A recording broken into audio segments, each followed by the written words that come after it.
mara ya kwanza tulipomtembelea Mama Phyllis Teresa Anchinga kwake manyumbani, hii ndio ilikuwa hali.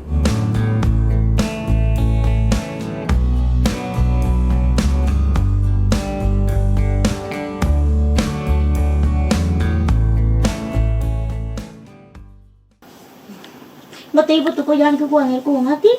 Yan ko batik ki. Ana diring da boleh. Tangang ko boleh na kanis. Angko ko batik. Ana tu ko ngati na ada. Nai karan so sen gata to. Nah, tes sekire. Tan kunna angko mano makan ko bongka. Ko ko na ko. Nah, tes sekire ba kamana. Haja ndogo, haja kubwa ni pale pale tu kitandani. Baada ya kuzungumza naye Jonathan Metet ambaye ni Disability Rights Advocate Kenya, alijaribu kadri uwezo wake kuhakikisha kuwa Mama Phyllis amerejesha tabasamu lake.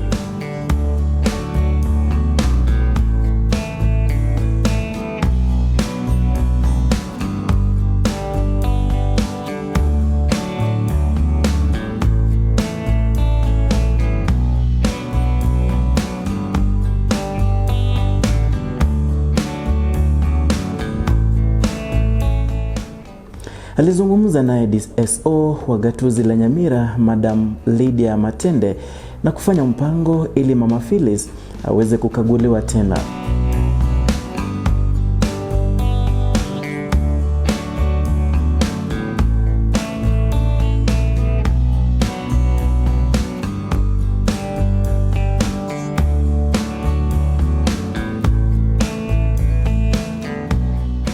Tulizungumza naye MCA wa wadi ya Kemera George Morara ambaye alijitolea kutoa gari la kumsafirisha. Ilibidi dadake anaitwa Catherine Bosibori asaidie kutafuta vijana ambao wangembeba hadi kwa gari wakati tulipofika pale pale kwa mara ya pili.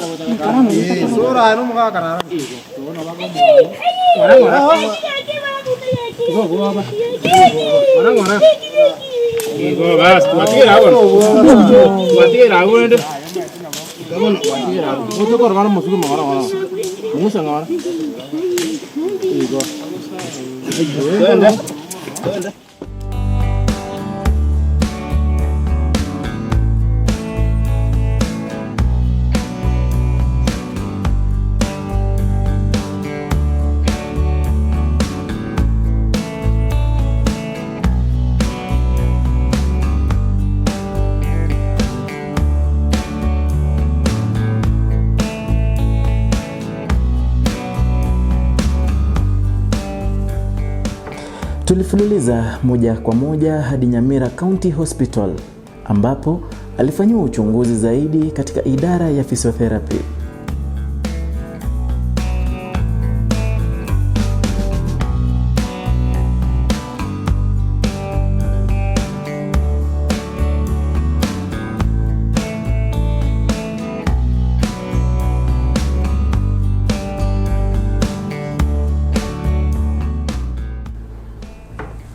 Tulipokuwa tunarejea nyumbani, Mama Phyllis ambaye bado alikuwa na imani ya kutembea alionekana na wasiwasi zaidi.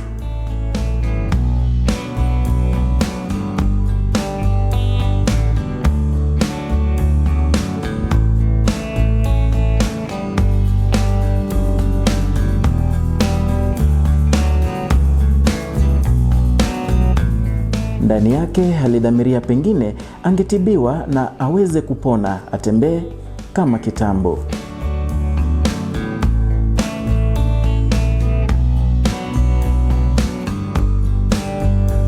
Ila kwa yote hii ilikuwa hatua moja ya kumsajili kama mlemavu.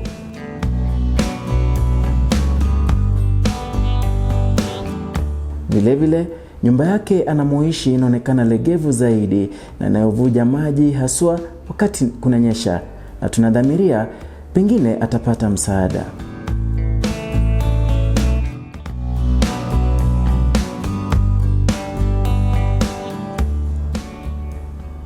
Tunashukuru sana Bwana Jonathan Metet ambaye amekuwa manufaa zaidi, MCA wa ward ya Kemera Bwana George Morara, DSO wa Nyamira County Madam Lydia Matende, pamoja na wana AGR kwa kufanikisha haya.